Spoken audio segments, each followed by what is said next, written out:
राम। कल के प्रसंग में हम आप लोगों ने श्रवण किया कि जो नारोजी नाम का जो डाकू था उसने महाप्रभु का दर्शन करते ही उनके सत्संग में पढ़ने के बाद उसने आत्मसमर्पण कर लिया और ठीक उन्हीं के पीछे पीछे चलता हुआ बड़ौदा तक आता है। बड़ौदा में महाप्रभु के सामने ही नौरोजी डाकू ने अपना नश्वर शरीर का त्याग किया। महाप्रभु रोते रहे और उसे अपने ही हाथों के द्वारा उसकी समाधि बना करके और उसे सुला देती। इसके बाद प्रभु बड़ौदा से चलकर अहमदाबाद आते हैं। वहाँ पर दो बंगाली वैष्णवों का मिलन होता है। उनके द्वारा उन्हें नवद्वीप की अपने गांव की सभी समस्याओं के बारे में उन्हें मालूम होता है। तब उन्हें अपने गांव की याद आती है, नवद्वीप की याद आती है। वे उनसे कुशल क्षेम पूछकर प्रभु आगे बढ़ गए और श्री द्वारका जी के मंदिर में जाकर प्रभु आनंद मग्न होकर नृत्य करने लगे। उनके नृत्य को देख करके जो भी उनका दर्शन करता था वो मंत्र मुग्ध हो जाता था। इस प्रकार समस्त तीर्थों का दर्शन करते हुए महाप्रभु अपनी इच्छा से श्री नीलांचल की ओर लौटने लगे। इसलिए वो गोदावरी के किनारे किनारे होते हुए विद्यानगर पहुँचते हैं। इस विद्यानगर में जो महाराज थे जिनका नाम श्री रामानंद राय था,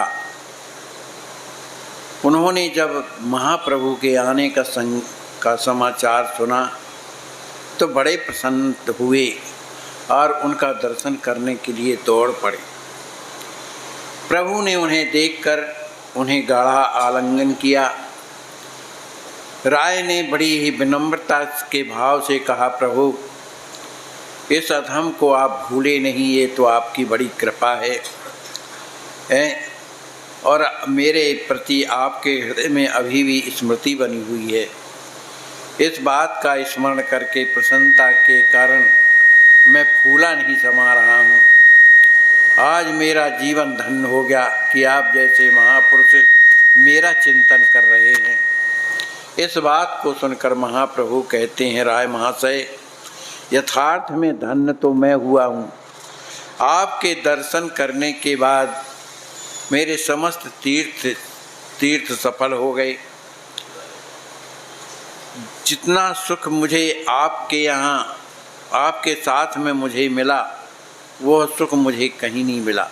क्यों कि जब प्रेमी से प्रेमी मिलते हैं, जो सुख प्रेमियों को मिलता है वो कहीं प्राप्त नहीं होता। तो जो आपके मिलने से मुझे सुख प्राप्त हुआ वो मुझे कहीं नहीं मिला। मैं उसी आनंद को प्राप्त करने के लिए आपके पास आया हूँ। यहाँ तक जितना भी लाभ होता है उतना ही अधिक लोभ बढ़ता जाता है। अतः मैं यही सोच करके आया हूँ कि आपके साथ जितना निरंतर आपके साथ वास किया जाए उतना ही आनंद होगा। इस बात को सुनकर रामानंद राय कहने लगे, बड़े संकोच के साथ बोले, प्रभु मैं आपकी आज्ञा को तो शिरोधार्य करता हूँ, लेकिन मेरे पास तो राजकाज का इतना भार मेरे ऊपर है कि मैं उसे कह नहीं सकता। इसलिए मेरी प्रार्थना को स्वीकार करिए, मैं कुछ दिन के बाद आपके पास स्वयं आऊँगा।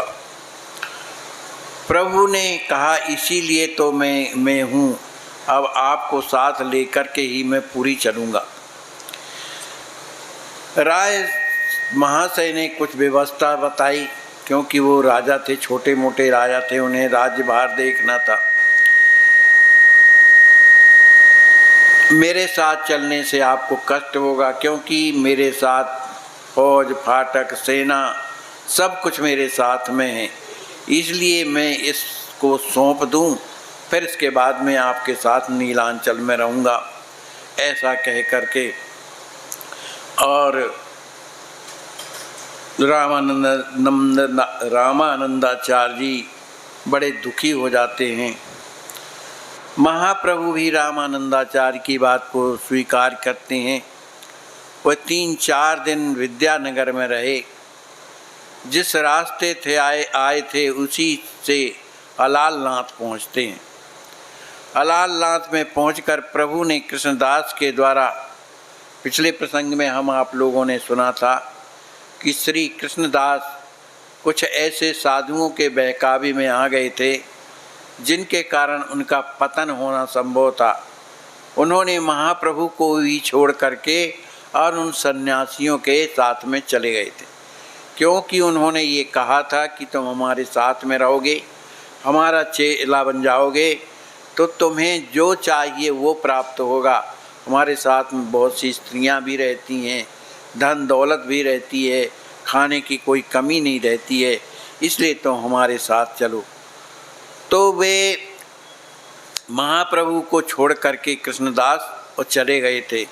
इस बात को उन्होंने सब लोगों से, नित्यानंद जी वगैरह से बताया कि इन्होंने मुझे छोड़ दिया था और ऐसे कुसंग में फंस गए थे जिसके कारण मैं इसे अपने साथ में नहीं ले जा सकता हूँ। ऐसा कहने पर उन्हें बड़ा दुख हुआ। इतने में ही सामने से सार्वभौम भट्टाचार्य और गोपीनाथाचार्य प्रभु के सामने आते हुए दिखाई दिए। महाप्रभु तो अस्त व्यस्त भाव से दौड़ करके उनको आलिंगन करना चाहते थे, लेकिन उसके पहले वे प्रभु के चरणों में गिर गए। प्रभु ने उन्हें स्वयं उठाया, अपने हृदय से लगाया, उनका आलिंगन किया। उनके वस्त्रों में जो धूल जमी हुई थी उसे अपने हाथों से पोंछा। सभी लोग प्रभु के पीछे पीछे चले। सबसे पहले प्रभु जगन्नाथ जी के दर्शन के लिए जाते हैं। वहाँ के कर्मचारी प्रभु की प्रतीक्षा ही कर रहे थे और उनका सदा चिंतन ही में ही बने रहते थे। सदा प्रभु के आगमन का समाचार सुनकर सभी आनंद के सहित नृत्य करने लगते हैं। प्रभु भगवान को साष्टांग प्रणाम किया और भांति भांति की स्तुति करने लगे। पुजारी ने आकर के महाप्रभु को भगवान की माला प्रसादी भेंट की और बहुत दिनों के पश्चात पुरुषोत्तम भगवान का महाप्रसाद भी महाप्रभु ने पाया। उन्हें बड़ी प्रसन्नता हुई। सभी भक्तों के सहित मंदिर की प्रदक्षिणा करते हैं। सार्वभौम भट्टाचार्य के घर आए। सार्वभौम ने प्रभु को भिक्षा के लिए निमंत्रण किया और सभी भक्तों के सहित उन्हें प्रभु की भिक्षा कराई। प्रभु के रहने के लिए भट्टाचार्य महाराज प्रतापरुद्र से परामर्श करके, माने वहाँ के राजा, नीलांचल के राजा थे प्रतापरुद्र, उनसे मिल करके भट्टाचार्य महाराज ने, उनका प्रेम था, मिल करके और पुरोहित काशी मिश्र के एकांत निर्जन स्थान में पहले से ही महाप्रभु के ठहरने का प्रबंध कर दिया गया था। महाप्रभु सभी भक्तों के साथ बैठे हुए हैं। उसी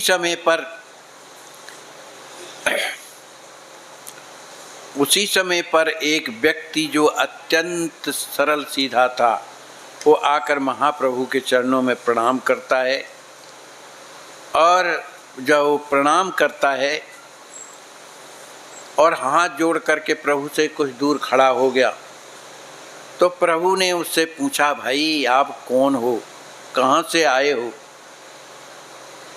तो उस पुरुष ने बड़ी सरलता के द्वारा कहा, प्रभु मैं पूज्य ईश्वरपुरी का भृत्य हूँ, उनका सेवक हूँ, और उन्होंने मुझे ये कहा है कि तुम जाकर के और महाप्रभु की सेवा में रहो। मुझे लोग गोविंद के नाम से जानते हैं। सिद्धि लाभ करते समय मैंने उनसे प्रार्थना की थी कि मेरे लिए क्या आज्ञा है।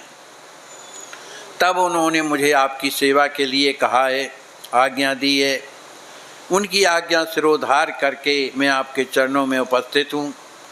एक दूसरे गुरु भाई हैं, वो भी तीर्थ यात्रा में गए हुए हैं, कुछ दिनों के बाद आपके चरणों के समीप रहना चाहते हैं। अब जैसी आपकी आज्ञा हो मुझे बताएं। चूँकि महाप्रभु के दीक्षा गुरु ईश्वरपुरी थे, अपने गुरुदेव का स्मरण होते ही महाप्रभु का हृदय भरे आया, गला भरे आया। उनकी आँखों में आंसू बहने लगे और बड़े प्रेम से कहने लगे कि अरे आपने तो मुझे गुरु जी का स्मरण करा दिया। मेरे प्रभु, मेरे गुरुदेव का मेरे ऊपर कितना वात्सल्य स्नेह रहा है। यद्यपि वे मुझे मंत्र दीक्षा दे करके और वो कहाँ चले गए मुझे इसका पता नहीं था। क्यों उनके साथ में महाप्रभु के नहीं रहे ईश्वरपुरी? क्योंकि वे आत्मा से मानते थे और उन्हें अपना पूज्य समझते थे। यद्यपि गुरुदेव थे वो उनके, लेकिन वो उन्हें अपने शिष्य को शिष्य ना मान करके अपना स्वामी मानते थे। तो सोचने लगे कि अगर मैं इनके साथ में रहूँगा तो मेरी इज्जत करेंगे, दंडवत करेंगे, प्रणाम करेंगे, तो ये मुझे अच्छा नहीं लगेगा। इसलिए ईश्वरपुरी वहाँ से महाचैतन्य प्रभु को छोड़ करके पता नहीं कहाँ चले गए। लेकिन आज उनका समाचार सुन करके बड़े प्रसन्न होते हैं और कहते हैं कि आज मैं अपने भाग्य की कहाँ तक सराहना करूं, कहाँ तक प्रशंसा करूं। मैं अपने सौभाग्य की इस प्रकार सराहना करूं जो अंतर्यामी गुरुदेव ने अपने शरीर त्यागते समय भी अपनी वाणी से मेरा नाम उच्चारण किया, मैंने मुझे याद किया। सर्वभौम महाशय, आप ही मुझे सम्मति दें कि ये जो सेवक गुरुदेव के द्वारा भेजा हुआ आया है, इसके बारे में मुझे क्या करना चाहिए, क्योंकि ये मेरे स्वयं गुरुदेव के समान है, ये मेरा पूज्य है, इसलिए इससे अपने शरीर की सेवा कैसे करवा सकता हूँ। तो आप ही मुझे बताइए कि मुझे क्या करना है। सर्वभौम ने कहा, प्रभु गुरुर आज्ञा गरीषी, गुरु की आज्ञा ही श्रेष्ठ है। माने जो गुरुदेव आज्ञा दें वही आज्ञा श्रेष्ठ है। अरे गोविंद सुशील है, नम्र है, आपके चरणों में इसका स्वाभाविक प्रेम है, अनुराग है, सेवा कार्य में ये प्रवीण है, इसलिए इन्हें अपने शरीर की सेवा का अप्राप्त सुख प्रदान करने के लिए, गुरु महाराज की इच्छा को पूर्ण करने के लिए इन्हें आनंदित करिए, मने अपने पास रखिए। भट्टाचार्य के सम्मति को प्रभु ने स्वीकार कर लिया और गोविंद को शरीर की सेवा का कार्य सौंप दिया। उसी दिन से गोविंद सदा प्रभु की सब प्रकार की सेवा करते थे। जब प्रभु प्रेम में विह्वल हो करके बेहोश की स्थिति में हो जाते थे, उन्हें होश नहीं रहता था, तब गोविंद हमेशा महाप्रभु की सेवा में संलग्न रहते थे। इसके बाद प्रभु के प्रति वात्सल्य और दास्य दोनों ही प्रकार का स्नेह था।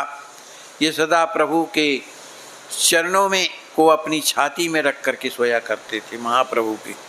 कौन? गोविंद दास जी महाराज। और बढ़िया ही सुंदर सुंदर वस्तुएं सिद्ध करके महाप्रभु को पवाया करते थे। वे सब गोविंद को ही देते थे। उन्हीं की सिफारिश से वे प्रभु के पास तक पहुंचती थी। माने जिनको जो देना होता था तो वे सब गोविंद को दिया करते कि हमारी तरफ से ये सेवा महाप्रभु की हो जाए। तो गोविंद उनका नाम भी बताते थे और सुंदर भोजन तैयार करके महाप्रभु को देते थे। महाप्रभु भी बड़े प्रेम से आरोग्यते थे। इस तरह से गोविंद जैसा सच्चा सेवक प्राप्त करके महाचैतन्य प्रभु बड़े प्रसन्न होते हैं। एक दिन की बात है कि प्रभु भीतर बैठे हुए थे। उसी समय मुकुंद ने आकर धीरे से कहा, प्रभु श्री केशव भारती महाराज के गुरु भाई ब्रह्मानंद जी भारती महाराज आपसे मिलना चाहते हैं। केशव भारती कौन है? उनके सन्यास गुरु, सन्यास के समय के गुरु हैं। और उनके जो शिष्य हैं वो ब्रह्मानंद भारती वे महाप्रभु से मिलना चाहते हैं, माने उनके गुरु भाई हैं। तो इतना सुनते ही महाप्रभु जल्दी से उठते हैं, अरे ये तो हमारे गुरु के समान हैं, उन्हें लेने के लिए हम स्वयं बाहर जाएंगे। यह कहकर प्रभु अस्त व्यस्त स्थिति में जल्दी बाहर आते हैं। वहाँ उन्होंने मृग चर्म ओढ़े हुए ब्रह्मानंद भारती को देखा। मृग चर्म ओढ़े हुए थे, यद्यपि उनका ये बहाना नहीं होना चाहिए, लेकिन दिखावटी थे, इस तरह से मृग चर्म ओढ़े हुए थे। अब महाप्रभु ने उन्हें देख तो लिया ब्रह्मानंद को, लेकिन चारों तरफ देखने लगे और कहने लगे कि मुकुंद मुझे जो है ब्रह्मानंद नहीं दिखाई दे रहे, कहाँ है, जबकि सामने खड़े हुए, मुझे नहीं दिखाई दे रहे, मुझे दर्शन कराओ उनका। मुकुंद इस बात को सुनकर आश्चर्यचकित हो गए, अरे प्रभु ये सामने तो ही खड़े हुए हैं। फिर भी महाप्रभु भारती जी के संबंध में पूछ रहे, अरे नहीं नहीं, ये ऐसे नहीं हो सकते हैं, कभी ये भारती इस तरह की वेशभूषा में रह सकते हैं, मृग चर्म ओढ़ कर के रह सकते हैं। महाप्रभु ने जब इस दृढ़ता के स्वर में कहा, कभी नहीं, तुम झूठ बोल रहे हो, वो यहाँ पर नहीं है ब्रह्मानंद भारती। भला भारती महाराज इस प्रकार मृग चर्म ओढ़ चढ़कर दिखावा कर सकते हैं? प्रभु की इस बात को सुनकर चकित भाव से प्रभु की ओर निहारने लगे, कौन? ब्रह्मानंद।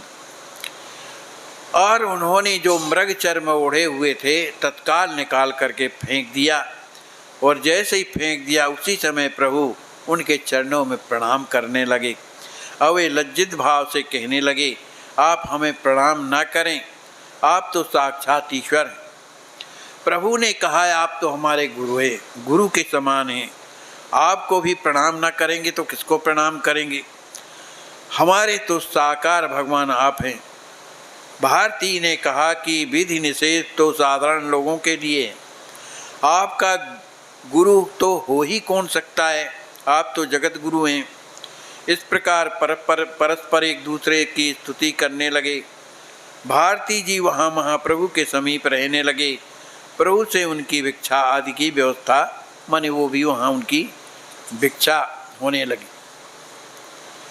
इसके पहले के चरित्र में आता है कि सर्वभौम भट्टाचार्य, जिनके कहने से महाप्रभु रह रहे हैं, जिनके माने राजा से मिलकर के महाप्रभु की व्यवस्था की गई है, तो वे जो सर्वभौम भट्टाचार्य हैं वो महाराज रुद्र प्रताप सिंह, जो वहाँ के राजा हैं, कहाँ के?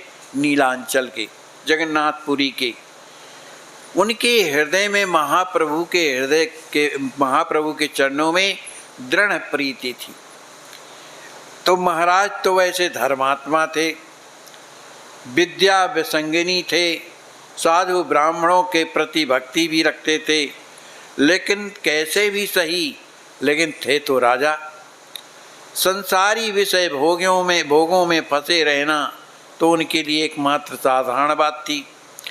किंतु ज्यों-ज्यों उनकी महाप्रभु के चरणों में भक्ति बढ़ने लगी, त्यों-त्यों उनकी संसारी विषय भोगों की लालसा कम होती।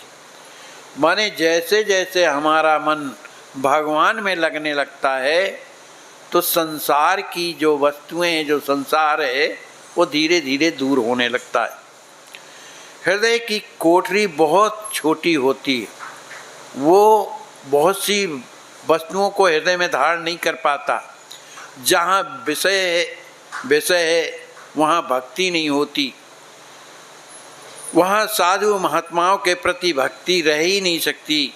जिनके हृदय में साधु महात्मा भगवत भक्तों के प्रति श्रद्धा है, वहाँ कामनाएं रह ही नहीं सकती। तभी तो तुलसीदास जी कहते हैं कि जहाँ राम तहाँ काम नहीं, जहाँ काम नहीं राम, तुलसी कैसे रह सकें रवि रजनी एक ठान। साधु के चरणों में ज्यों ज्यों प्रीत बढ़ती जाएगी, संसार उतना ही कम होता जाएगा। तो महाराज के पास बहुत से साधु पंडित, माने रुद्र प्रताप सिंह जो जगन्नाथपुरी के राजा हैं, तो उन्हें दर्शन देने के लिए बहुत से साधु और पंडित वहाँ जा कर के राज दरबार में उन्हें दर्शन देते हैं और उन्हें आशीर्वाद भी प्रदान करते हैं। इसलिए उनकी इच्छा थी कि गौरांग महाप्रभु भी इस दरबार में आकर के और हमें दर्शन दें, हमें आशीर्वाद दें। लेकिन महाप्रभु का स्वभाव तो कुछ और है। वो दरबार राजा के दरबार में क्यों जाएंगे? प्रायः लोग इन्हीं 3 काम से राजा के यहाँ जाते हैं।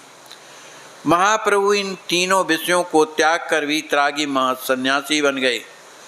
सन्यास के लिए शास्त्रों में राज दर्शन, राजा का दर्शन भी निषेध बताया गया।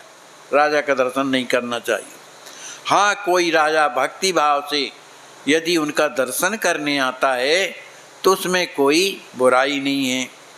लेकिन राजा पने को लेकर कोई बैठा हो तो साधुओं को वहाँ दर्शन देने के लिए नहीं जाना चाहिए। ऐसा शास्त्रों में वर्जित बताया गया है। महाराज को इस बात का क्या पता था कि महाप्रभु किस तरह के सन्यासी हैं?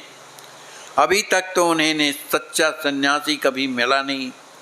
इसलिए प्रभु के पुरी में पधारने का समाचार पाकर के महाराज ने सार्वभौम भट्टाचार्य जी से के समीप एक पत्र भेजते हैं। उसमें महाप्रभु के दर्शनों की इच्छा प्रकट की। महाप्रभु माने सार्वभौम भट्टाचार्य से प्रार्थना करते हैं कि आप किसी तरह से महाप्रभु को मेरे राज दरबार में ला करके मुझे दर्शन कराइए। तो महाराज का आदेशानुसार भट्टाचार्य महाप्रभु के पास जाते हैं और कुछ डरते हुए कहते हैं, प्रभु मैं आपसे एक प्रार्थना करना चाहता हूँ, आज्ञा हो तो कहूँ, और आप मुझे अभय दान दीजिए, आप नाराज ना होइएगा तब मैं कहूँगा। प्रभु ने हंसते हुए कहा कि आप ऐसी कैसी बातें करते हैं? आप मुझसे कोई अनुचित बात तो कहेंगे नहीं जो शास्त्र विरुद्ध है, फिर इस तरह की बात आप क्यों कहते हैं? मेरा जिसमें लाभ होगा आप वही करेंगे। तो भट्टाचार्य ने कुछ प्रेम पूर्वक आग्रह में कहा कि आपसे मेरी एक प्रार्थना है, उस प्रार्थना को आपको स्वीकार करनी होगी। प्रभु हंसते हुए कहने लगे, वाह बहुत अच्छी बात है, पहले से ही वचनबद्ध किए ले रहे हो। अरे मानने योग्य होगी तो मानूंगा और ना मानने योग्य होगा तो नहीं मानूंगा। इस तरह ना करने की बात कहेंगे ही आप क्यों कि जैसे मुझे मना करना पड़े। इस प्रकार के चातुर्य युक्त उत्तर को सुनकर सहमत हुए भट्टाचार्य महाशय कहने लगे, प्रभु जगन्नाथपुरी के जो राजा रुद्र प्रताप रुद्र सिंह हैं वो आपका दर्शन चाहते हैं। आपसे वो बड़ा स्नेह रखते हैं, इसलिए आप उन्हें दर्शन दीजिए। प्रभु ने अपने कानों में उंगली रख ली। अरे गोविंद विष्णु विष्णु इस तरह भगवान का नाम लेकर के कहने लगे, अरे सार्वभौम भट्टाचार्य जी, आप पंडित होकर के भी इस तरह की बात करते हैं जो धर्म विहीन है। ये कैसी बात कर रहे हो? राजा के दर्शन करना तो सन्यासी के लिए पाप बताया गया है। जब आप अपने होकर के मुझे उस पाप में माने धर्म से च्युत करके पाप में प्रवृत्त करना चाहते हैं, अब बताओ मैं अपने धर्म की कैसे रक्षा कर सकता हूँ? तब तो मुझे पुरी का परित्याग करना होगा। भला संसारी विषयों में फंसे हुए राजा के दर्शन कैसे दुख की बात है। कहते हैं जो भगवत जन के लिए उत्सुक और अकिंचन होकर इस अपार भवसागर को संपूर्ण रूप से पार करना चाहते हैं, ऐसे भगवान की ओर बढ़ने वाले भक्तों के लिए विषय भोगों में फंसे हुए लोगों का और स्त्रियों का दर्शन हाय हाय विष भक्षण के समान होता है। विष भक्षण करने पर तो मनुष्य का शरीर समाप्त होता, क्यों विष का पान किया शरीर नष्ट हो गया। लेकिन अगर वो वासना बढ़ गई तब तो लोक और परलोक दोनों नष्ट हो जाते हैं। इसलिए भट्टाचार्य महाशय आप मुझे क्षमा करिए, जो आप कह रहे हैं ये मैं किसी स्थिति में मान्यता नहीं दूंगा। अत्यंत ही विनीत भाव से सार्वभौम भट्टाचार्य ने कहा, प्रभु यह जो आप कह रहे हैं ना, ये शास्त्र के अनुकूल है। मान शास्त्र इसी तरह की आज्ञा देते हैं, पर जो महाराज हैं जगन्नाथपुरी के, जो राजा हैं, वो परम भक्त हैं, जगन्नाथ जी के सेवक भी हैं और आपके चरणों में अनुराग भी रखते हैं।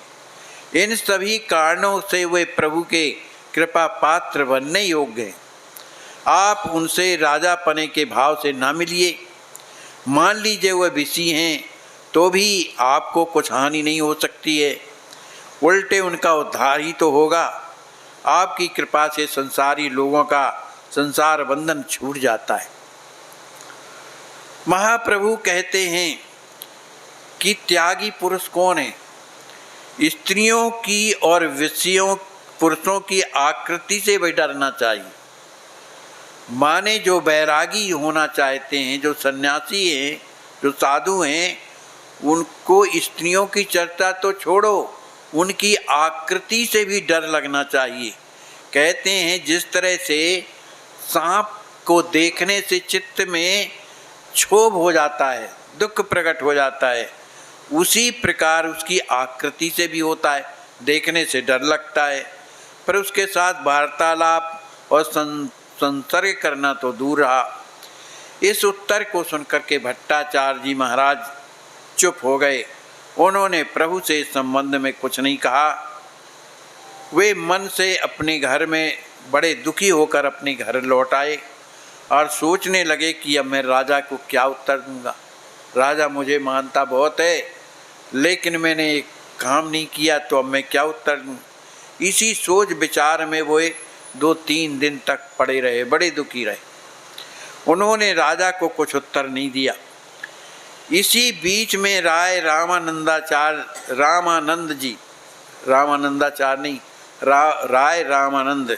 जो विद्या नगर के कटक होती है पुरी में के दर्शन के निमित्त आए। प्रभु उन्हें देखते एकदम खिल उठे। भूमि में पड़े हुए रामानंद को उठाकर उनका गाढ़ा आलिंगन करते हैं। बार बार छाती से लगाते हुए प्रभु से कहने लगे, प्रभु कहने लगे, मुझे राम नहीं मिले, आनंद के सहित राम मिले। रामानंद नाम, मुझे आनंद के सहित राम मिल गए। अब मुझे किसी चीज़ की चिंता नहीं है, मेरे आनंद की सीमा बढ़ गई। अब मैं नित्य निरंतर आनंद सागर में गोते लगाता रहूँगा।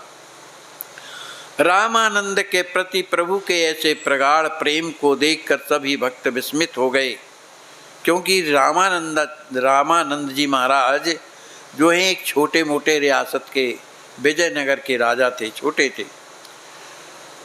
स्वस्थ होकर बैठ जाने पर राय महाशय बोले, प्रभु आपके आज्ञा अनुसार राजकाज से अवकाश ग्रहण करने के निमित्त मैंने महाराज से निवेदन किया। महाराज से मतलब जगन्नाथपुरी के राजा, उनके ये अधीन काम करते थे। तो मैंने महाराज से निवेदन किया, मैंने स्पष्ट कह दिया कि मुझे अब इस कार्य से छुट्टी चाहिए, माने अब ये मैं कार्य नहीं कर सकता हूँ और मैं अब महाचैतन्य प्रभु के चरणों का सेवक बन करके रहना चाहता हूँ। जब मेरे मुख से आपका नाम उन्होंने सुना महाराज ने, तब उन्होंने मुझे हृदय से लगा लिया और समीप में बैठकर आपके बारे में पूछते रहे। आपके चरणों में ऐसे दृढ़ अनुराग को देखकर मैं विस्मित हो गया। जो पहले मुझसे कभी सीधी बात नहीं करता था, बोलता नहीं था, पर आपके सेवक होने के नाते उसने मुझसे प्रेम से मित्रता की बराबरी के साथ मुझसे उन्होंने बात किया, मेरा स्वागत किया, सत्कार किया। प्रभु ने कहा, राय महाशय ये आपके ऊपर भगवान की कृपा है। तभी तो रुद्र प्रताप सिंह जो राजा हैं, उन्होंने आपसे प्रेम से वार्ता किया, हृदय से लगाया, तो ये भगवान की कृपा है। भगवत अनुचरों का सभी लोग आदर करते हैं जो भगवान के होते हैं। इस प्रकार परस्पर एक दूसरे देर तक इस प्रकार की प्रेम वार्ता होती रही। राय महाशय ने पुरी भारती, नित्यानंद जी आदि उपस्थित सभी साधु महात्माओं की चरण वंदना किया। फिर वे प्रभु की आज्ञा को लेकर भगवान का दर्शन करने के लिए जगन्नाथ मंदिर के लिए जाते।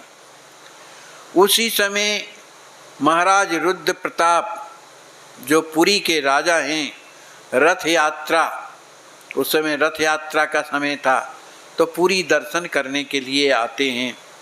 उन्होंने सार्वभौम भट्टाचार्य को बुलाया और कहा, मैंने आपको पत्र दिया था कि महाचैतन्य प्रभु को आप मेरे राज दरबार में लाएं, जिससे मैं उनका दर्शन कर सकूं, तो इस पर आपने कोई चर्चा नहीं की। तो भट्टाचार्य ने कहा, मैंने बार बार प्रार्थना किया है महाप्रभु से, प्रार्थना की, किंतु उन्होंने आपसे मिलना अस्वीकार कर दिया है। किसी भी स्थिति से मैंने हर तरह से समझाया, पर उन्होंने अस्वीकार कर दिया है। तो महाराज सोचने लगे कि सर्वसमर्थ होकर के जो महाप्रभु गौरांग देव हैं, मुझ पापी से इतनी घृणा करते, मुझ जैसे अधमों का तो फिर उद्धार कैसे होगा। भट्टाचार्य ने कहा, उनकी तो ऐसी प्रतिज्ञा है कि वे राजा के दर्शन नहीं करते। महाराज ने अत्यंत ही वेदना के स्वर में कहते हैं कि मैं भी प्रतिज्ञा करता हूँ, तो मेरी भी यह प्रतिज्ञा है कि या तो प्रभु की पूर्ण कृपा को प्राप्त करूँगा और नहीं तो इस शरीर का ही परित्याग कर दूँ। महाराज के ऐसे दृढ़ अनुराग को देखकर सार्वभौम भट्टाचार्य बहुत विस्मय हुए और महाराज को सांत्वना देते हुए और कहने लगे, महाराज इतने आधीर मत होइए, मेरा हृदय कह रहा है कि प्रभु आपको अवश्य आप पर कृपा करेंगे, आपको दर्शन देंगे। कल राय रामानंद ने, जिन्होंने आपको सब कुछ सौंप करके और इधर पुरी चले आए हैं, उन्होंने महाप्रभु से आपकी प्रशंसा की है। आपकी प्रशंसा सुनकर महाप्रभु को बड़ी प्रसन्नता हुई है और इसलिए मेरा मन कहता है कि वो आपको निश्चित रूप से दर्शन देंगे। तो उसका उपाय मैं बता रहा हूँ कि रथ यात्रा के समय प्रभु भक्तों के सहित जगन्नाथ जी के रथ के आगे आगे जब नृत्य करते हुए चलेंगे, तब आप इस राजसी वेश में नहीं, साधारण वेश में जाकर कोई भक्तिपूर्ण श्लोक सुनाइएगा, कोई भगवान के माने प्रेम का श्लोक सुनाइएगा। प्रभु भक्त समझकर आपका दृढ़ आलिंगन करेंगे, आपको हृदय से लगाएंगे, तभी आपकी सभी मनोकामना पूर्ण हो जाएंगी। सार्वभौम भट्टाचार्य का बताया हुआ है उपाय महाराज को पसंद आया। उन्होंने भट्टाचार्य जी से रथ यात्रा किस दिन निकलेगी, तो उन्होंने बताया कि आज से तीसरे दिन रथ यात्रा होगी, तभी हम सब मिलकर उद्योग करेंगे। यह सुनने के बाद महाराज को बड़ा संतोष होता है और भट्टाचार्य महाराज की अनुमति लेकर अपने स्थान को चले जाते हैं। इसके बाद आप कथा श्रवण करिए।